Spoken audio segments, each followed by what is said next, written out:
Happy Halloween, everybody. I'm Ezio Auditore da Firenze. And this is Elite Gamers United. So, as I said, today we're doing a twofer. Alright, so this is the first part. It's going to be two separate videos. Today, on this lovely Halloween, I am going to be talking about Fatal Frame 2, the director's cut on the OG Xbox, and Enemy Zero on the Sega Saturn. Ooh, that's scary. Okay. Alright. Shut the fuck up, John. Alright, shut the fuck up. Alright. Anyway, so let's get to Fatal Frame 2. Okay? Ooh.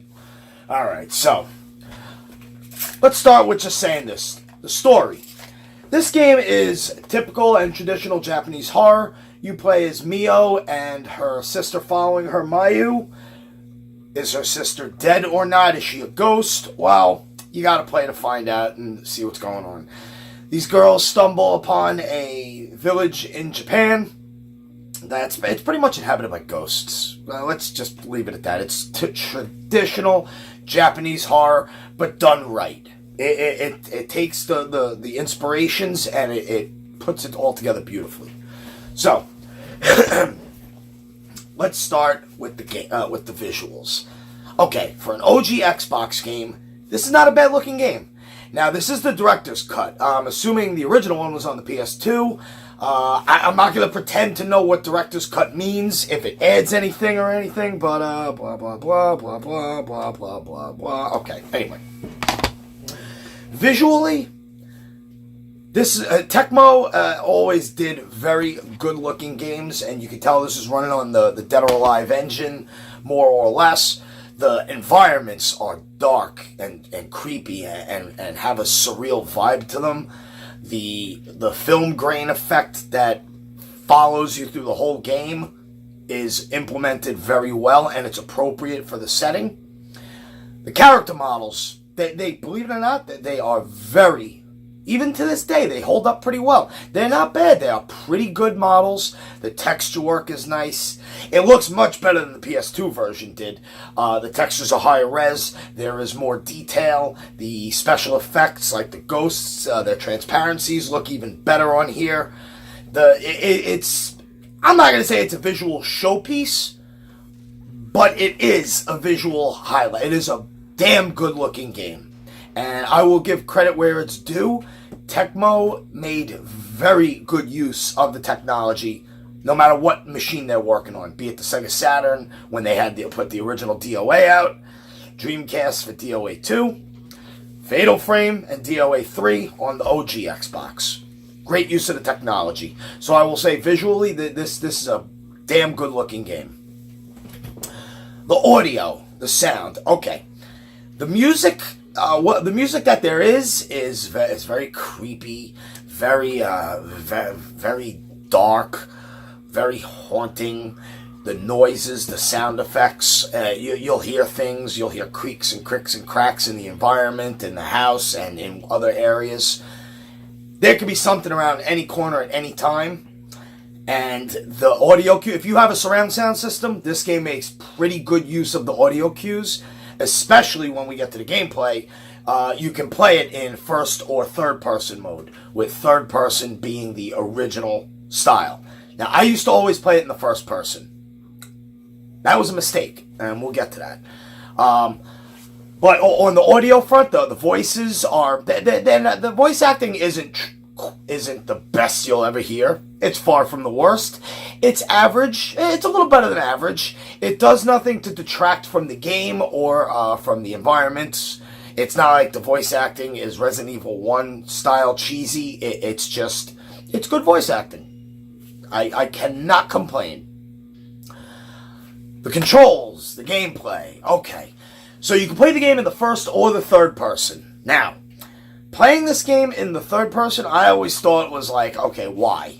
It's going to be scarier in the first. Well, here's why.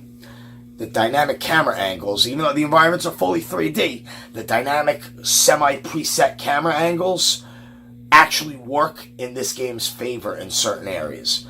Playing it in the first person is literally just taking one of the combat aspects of the game, which is using the camera obscura. The camera is your weapon. Play into the story and you'll see why. You use it, you take pictures of the ghosts to damage them and ultimately get a fatal frame and kill them and absorb their spirit energy. Anyway, playing this game in the third person is the way to go. I thought it would be better in the first. Not that it's worse. It's a nice supplement. But playing the game for the first time the original way is the way I should have gone. I only played it for the third person to record this gameplay. So, yeah, it's a shame on me. I think the game starts off a little slow. You wander through through the woods onto a path and into the village and into a house. Start picking up clues. You get your camera. You'll find out what's going on, what happened to the village, because once you get in this village, most people, they ain't getting out.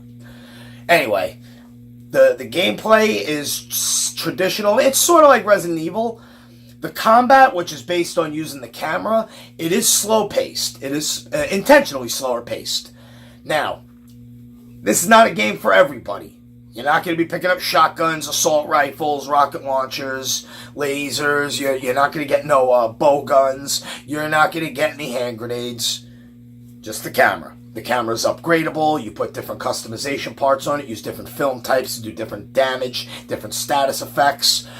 I think it's a very, very well implemented combat system for the camera itself, for being able to upgrade it and use different film stock, etc., etc. I do think the game, it is a little slow-paced and is not for everybody, but this game is good for some legitimate, just like Blair Witch, this game will give you some genuinely good scares. I do plan on finishing this game fully through this time, but for the amount of time I put in, and I'm familiar with the franchise, I will say it is a lot of fun if you like uncovering the story piece at a time, if you like a slower paced. It's more suspenseful and like a thriller than a survival horror. I really don't consider the survival aspect, even though it's touted as, at the time, one of the single best horror games of all time. 3 words. Survival horror fans, 3 words. Scary as hell. Okay?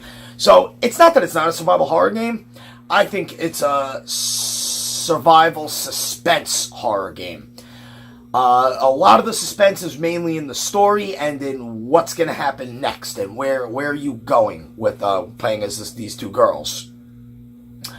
I will say, it is a fun game, but it's fun when you're in that mood. When you are, when you're looking for this type of a game. And ironically, both games that we're covering today are pretty slow-paced, but don't be put off. Even if you like fast run-and-gun action, give something different a chance. I will say, Fatal Frame 2 is a great entry point. I think its subtitle, Crimson Butterfly, which is written into the story, is it's pretty interesting. And if you played... then I'm going to spoil it, so I'm going to just shut my mouth. Forget I said anything about if you played another game regarding butterflies. So forget that. Give it a chance. There is no way you can not check this game out, because we've all played Resident Evil to death. We've all played Silent Hill to death. We've all played The Crabs on Us. The Last of Us to death. Alright? Give something different a chance, especially because the Fatal Frame franchise, I haven't looked, but I don't know where it is in this day. I think the last one they did was the 4th one, or I could be wrong. Maybe they could have brought one of them to the Switch or to the PS4. I don't know. It's just the reason this franchise is not as well known as Resident Evil and even Silent Hill. Marketing. Japanese horror at the time when this game came out. This game came out right around the time The Ring and The Grudge were just released, or something like that. In that time period, 05, 04-ish. So, Japanese horror was just getting in. I don't think Tecmo wanted to risk putting too much money into advertising this game because, of how much it cost, how much they were looking to sell. They never advertised this franchise at all. Maybe in the physical print, in the magazines, but that was about it. You would never see a Fatal Frame commercial. You will never see a trailer before a movie for it. So, again, you want something different? Forget the pacing.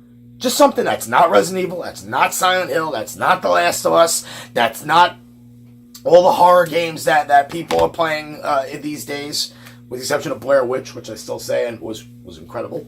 Anyway, Fatal Frame 2, give it a chance. It's cheap. It's very easy to obtain. Play something different. What more can I say? It's a great game for this time of year. Happy Halloween, everybody. And I will be back in a little bit with my review on Enemy Zero for the Sega Saturn. Hint, this is going to cost you a little bit more to play than this. Alright, happy Halloween, and I'll see you again shortly.